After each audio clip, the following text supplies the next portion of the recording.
It's strange how one of the largest empires in world history is still summarized in a single sentence. The British Empire brought progress, railways, education, and democracy. That sentence appears in schoolbooks, political speeches, and nostalgic documentaries. But when you look closer, the narrative becomes confusing. If the British Empire was truly a civilizing mission, why did so many colonized regions experience famine, economic collapse, cultural erasure, and violent uprisings? If the empire was built to spread freedom, why were more than 700 million people ruled without the right to vote? And if British rule was inherently benevolent, why did Britain spend centuries maintaining military bases, secret police networks, and extraction economies across Asia, Africa, and the Caribbean?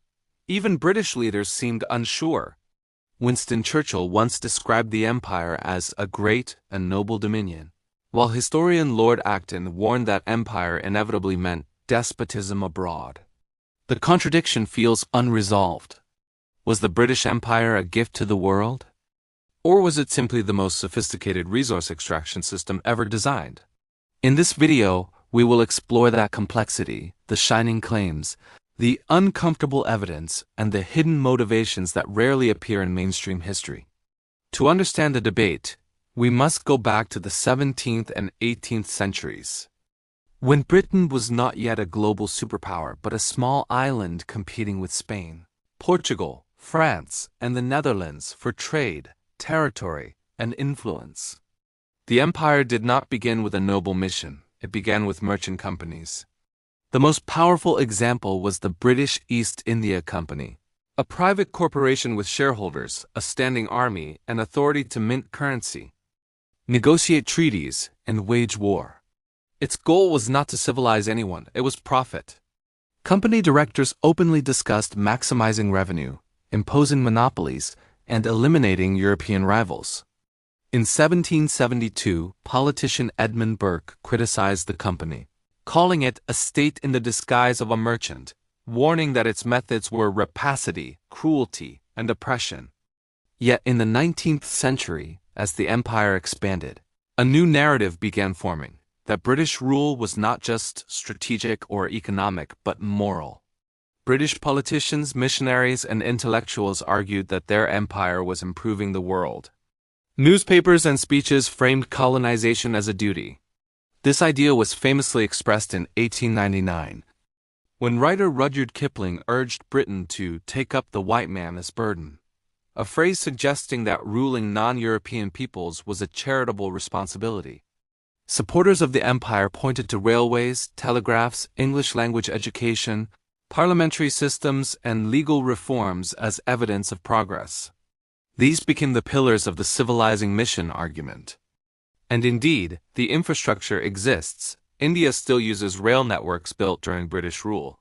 Many African countries maintain legal systems based on British common law, and English remains a global language. For many people, these outcomes appear positive. But the question is not whether infrastructure existed. The question is why it was built, who paid for it, and who benefited. Railways in India, for example, were not designed to help local populations travel or develop industry. They were built primarily to transport cotton, tea, wheat, and opium from inland regions to ports for export to British markets. Economic historians note that freight rates favored goods moving toward ports, not toward local distribution. Many rail lines bypassed densely populated regions to connect mines, plantations, and military bases. The cost of construction was paid through Indian taxation, while profits went to British investors guaranteed a fixed interest rate. In the words of British MP Henry Fawcett, India pays for the privilege of being governed. A similar pattern existed in Africa, where railways connected mines to ports rather than cities to cities.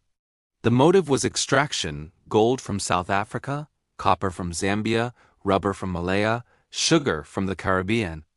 When supporters say Britain built infrastructure, critics respond that Britain built infrastructure for itself. Education also fits this pattern. Thomas Babington Macaulay's 1835 Minute on Indian Education explicitly stated that British policy aimed to create a class of persons, Indian in blood and color, but English in taste, in opinions, in morals, and in intellect. Schools taught English literature, British values, and European superiority. Indigenous history, science, mathematics, agriculture, and philosophy were often dismissed as primitive or irrelevant. In many colonies, less than 10% of the population had access to formal schooling, and higher education was restricted to elite families who could assist colonial administration. Education, therefore, was not designed for mass empowerment. It was designed to produce bureaucrats loyal to the empire. Law and governance follow similar contradictions. Britain claimed to introduce equality and justice, yet colonial legal codes systematically protected British economic interests. In Kenya, settlers could legally take the best agricultural land. In India, salt production was taxed to benefit British manufacturers. In Nigeria and Ghana, mining rights belonged to British companies. Indigenous land ownership systems were dismantled, replaced by policies that enabled privatization and resource seizure. The empire talked about freedom, but practiced hierarchy. Violence was not an accidental byproduct. It was foundational. The empire was built through military conquest, suppression, and terror. The Sepoy Rebellion of 1857, the Zulu Wars, the Opium Wars, the Anglo-Burmese Wars, the Irish uprisings, and hundreds of smaller rebellions reveal a pattern of resistance met with overwhelming force. One internal British government report described the empire as a machine that must never stop moving, or it will be devoured by those it dominates. Famines tell an even darker story. During British rule in India, at least 12 major famines occurred, killing between 20 and 35 million people. These were not acts of nature, they were shaped by policy. When grain shortages emerged, colonial administrators prioritized exports and market prices over human survival. Historian Mike Davis describes the British approach as the political economy of hunger. During the 1877-78 famine, Viceroy Lord Lytton refused to ban grain exports, arguing that market interference would encourage laziness. Meanwhile, London received record wheat shipments from India. The empire framed itself as civilized, even as starvation unfolded within its borders. The same dynamic existed elsewhere: the Jamaican famine of the 1860s, the Irish potato famine of the 1840s, famine in Sudan and South Africa under British occupation. In each case, economic policy prioritized imperial interests over human life. But to be fair, supporters of the civilizing mission argue that the empire abolished practices like slavery, sati, female infanticide, and tribal warfare. Britain did play a major role in ending the transatlantic slave trade, although many historians note that Britain dominated that same trade for 2 centuries before opposing it. Even after abolition, systems of indentured labor replaced slavery, sending millions of Indians to plantations in Fiji, Mauritius, and the Caribbean under contracts described by activists as slavery by another name. So is the British Empire moral or opportunistic? The answer depends on perspective and geography. Inside Britain, the empire was celebrated as a source of wealth, identity, and national pride. London became the financial center of the world. British industries thrived on imported cotton, sugar, wool, tobacco, and tea. The empire funded universities, museums, rail networks, and technological innovation. For many British citizens, the empire meant jobs, trade, and prestige. It symbolized global dominance. But in colonized regions, the experience was radically different. Cultural suppression, land seizure, unequal taxation, racial hierarchies, political disenfranchisement, censorship, and economic dependency shaped everyday life. In India, literacy rates stagnated under British rule, dropping from an estimated 25% to 16% by the early 20th century. In Africa, borders were redrawn without regard to ethnic, linguistic, or historical realities, fueling conflicts that persist today.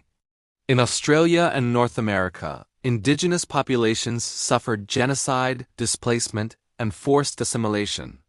The empire's benefits were uneven, heavily concentrated in Britain, thinly distributed elsewhere. Yet the civilizing mission narrative survived, and still survives, because it is emotionally and politically useful.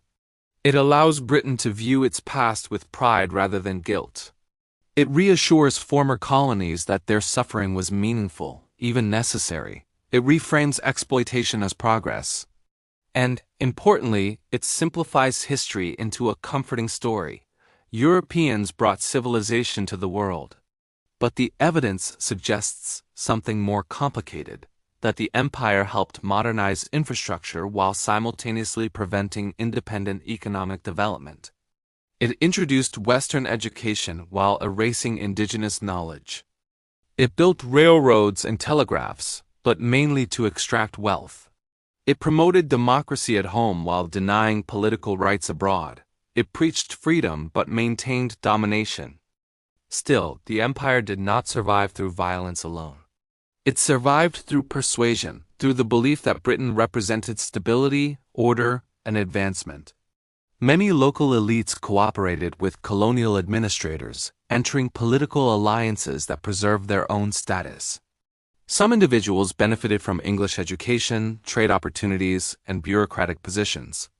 The empire succeeded partly because it embedded itself into local societies, becoming difficult to separate from them. By the 1920s, millions of people across the empire spoke English, consumed British goods, used British currency, and lived under British legal systems. Yet beneath this appearance of unity, resistance never disappeared, it only evolved. From India's independence movement to the Momo uprising in Kenya, from Irish nationalism to the struggle in Palestine, the story of the British Empire is also a story of people fighting to reclaim sovereignty.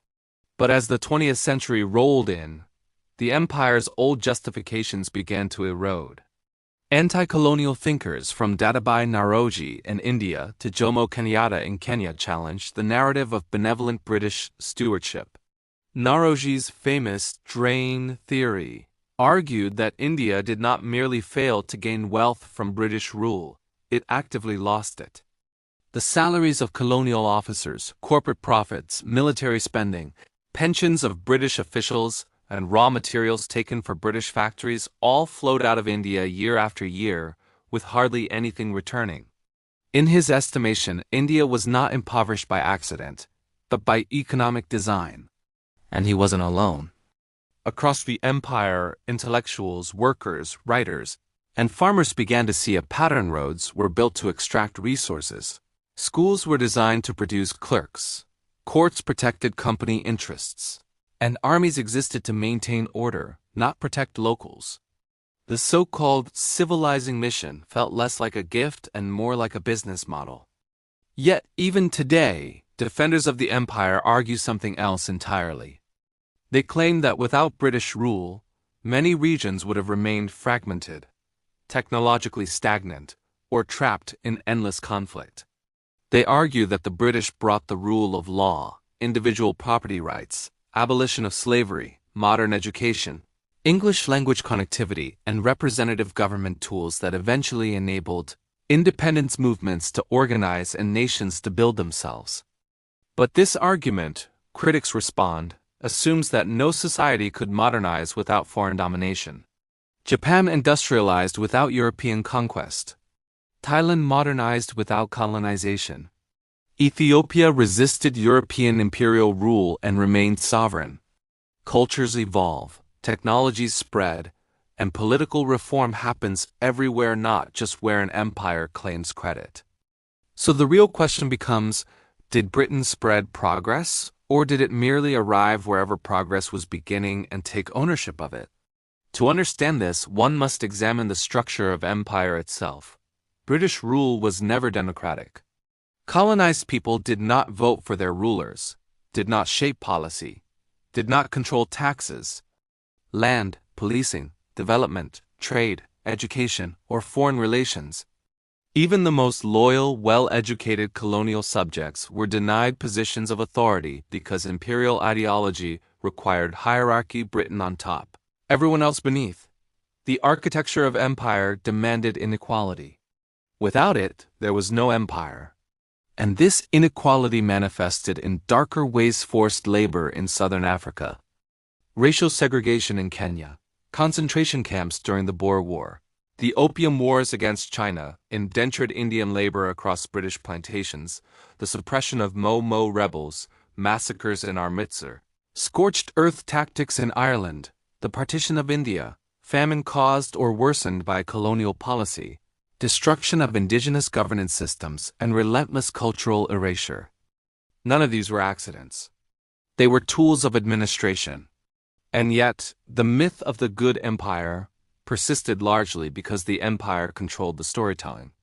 Textbooks, museums, journals, newspapers, and universities framed Britain as fair, just, rational, restrained a moral empire unlike any before it. Colonial violence was described as regrettable necessity. Resistance was labeled rebellion. Extractive trade was called free markets. Missionary activity was portrayed as moral obligation. The empire, in its own narrative, was never the villain, only the reluctant hero. But when colonized societies finally gained the ability to write their own histories, another picture emerged, one of resistance, resilience, cultural endurance, and stolen futures. Still, the legacy of empire remains complicated. Many former colonies speak English, use parliamentary democracy, participate in the Commonwealth, and maintain strong economic ties with Britain. Major universities in India, Singapore, South Africa, and Hong Kong were built during colonial rule. Rail networks still operate. Legal systems still reflect British common law. So does this mean the empire was ultimately beneficial? Not necessarily, because legacy cannot be separated from cost. A school built under colonial rule does not negate a famine caused by colonial policy. A parliament introduced under occupation does not erase decades of disenfranchisement. A railway constructed for extraction cannot be celebrated without acknowledging the exploitation it enabled. Modern states may use these institutions today, but their existence does not validate the context in which they were created. And what about morality, intent, ethics? Was the empire genuinely trying to uplift humanity? Or was morality merely a convenient justification retroactively applied to economic domination? To answer that, one must examine what happened when colonized people demanded equality. They were jailed, beaten, exiled, silenced, or killed. Gandhi, Nehru, Mandela, Kenyatta, Bhagat Singh, peaceful or militant, polite or confrontational, all were considered threats not because they were violent, but because they challenged the imperial hierarchy. A truly benevolent empire would have welcomed equality, not feared it. So perhaps the British Empire was neither savior nor cartoon villain. It was a system, one driven by profit, power, competition with European rivals, and the belief that British culture, economy, religion, and governance were inherently superior. This belief, conscious or not, allowed ordinary people to participate in extraordinary exploitation while still seeing themselves as moral. Empires rarely recognize themselves as oppressive while they exist. And yet, history forces evaluation. The world Britain left behind is full of contradictions: wealth and poverty, democracy and instability, modernization and trauma, global connectivity and national division. Former colonies still debate the impact. Some leaders celebrate British infrastructure, others condemn colonial theft. Some seek partnership, others demand reparations. Some citizens feel nostalgia for imperial order. Others carry generational scars. Perhaps the biggest legacy of the British Empire is this: it shaped the modern world without asking the world whether it wanted to be shaped. So is it a civilizing mission or pure exploitation? Maybe the truth lies in the uncomfortable middle, not because both sides are equally valid, but because empires are complex machines, capable of building and destroying at the same time. They create progress for some while taking it from others. They claim moral purpose while pursuing material gain. They write inspiring speeches while enforcing brutal realities. And yet, history demands humility. The empire is gone, not because Britain chose to dismantle it, but because colonized people refused to remain subjects. They fought, organized, negotiated, resisted, dreamed, and redefined themselves. Their agency, not British benevolence, ended imperial rule. Today, the question matters not only for historians, but for global politics, identity, justice, and memory. How nations understand empire influences foreign policy, education, racism, development, inequality, and nationalism. If the British Empire is remembered as noble, its structures may quietly continue. If it is remembered as exploitative, the world may pursue a different path, more equal, more honest, more empathetic. In the end, the empire's legacy is not just in museums or monuments, it lives in borders, languages, economies, conflicts, institutions, and cultural identities. It lives in the stories people tell and the stories that were silenced. So perhaps the real question isn't whether the British Empire civilized or exploited. The real question is, who gets to decide the answer? And maybe, for the first time in history, that answer no longer belongs to the empire.